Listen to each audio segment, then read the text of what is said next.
इसलिए जब सच्चे हृदय से मांगते हैं तो वो सब मिलता है। पर ये मत सोचिए मांगना तो उसी से ही है, संसार की वस्तुएं भी वो विधाता है, उसी से मांगना है। पर उसको छोड़कर जब मांगते हैं तो फिर यहाँ उलझ जाते हैं, दुख का कारण बन जाता है। वो साथ रहता है तो ये वस्तु, ये संसार दुखदाई नहीं रहता, आनंददायक भी बन जाता है। इसलिए जो भक्त भगवान को मांगते हैं उनके लिए। इसलिए एक बार हमारे गुरुदेव श्री आशुतोष महाराज जी समझा रहे थे, एक छोटी सी कहानी सुनाई। महाराज जी कहते हैं कि जब छोटा बच्चा जैसे रोता है, छोटे होते रुदन करता है, तो माँ दौड़ी चली आती, बच्चे को तो कुछ बोलना चलना आता नहीं, वो दौड़ी चली आती है और उसे पता है इसे भूख लगी होगी या क्या हुआ होगा, वो कैसे समझ जाती है। वो तो रोता है, बोला नहीं, कुछ कहा नहीं। ऐसे ही बच्चा रोता रोता जब बड़ा हो गया तो उससे लगा जब थोड़ा सा रोता माँ दौड़कर चली आती तो आज बहुत जोर से रोने लगा। माता अपना काम करती रही, माँ काम करती रही, नहीं आई। बच्चा दौड़कर माँ के पास आया, कहने लगा माँ कब से रो रहा था, तुम आई क्यों नहीं? माँ ने कहा तू कब रो रहा था?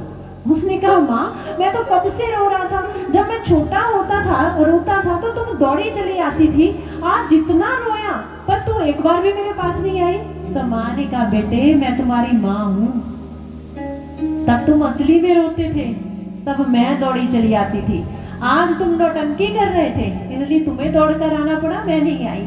इसलिए जब तुम असली आवाज निकालते हो तो मैं समझ जाती हूँ अब मुझे पुकार रहा है, मैं तुम्हारी माँ हूँ, मुझे तुम्हारी असली और नकली दोनों आवाजों में अंतर करना आता है। तुम कब रोते हो सही अर्थों में और कब नौटंकी करते हो।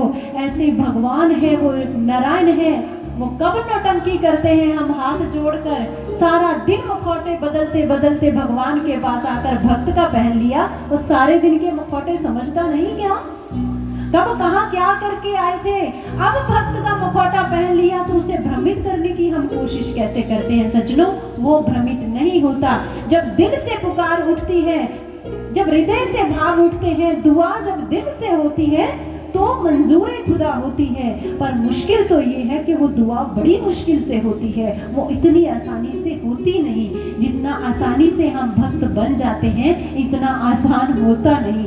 इसलिए भक्त क्या कहता है कि भगवान को पुकारना है तो कैसे पुकारो, कैसी टीस होनी चाहिए, कैसा भाव देवताओं के भीतर होगा।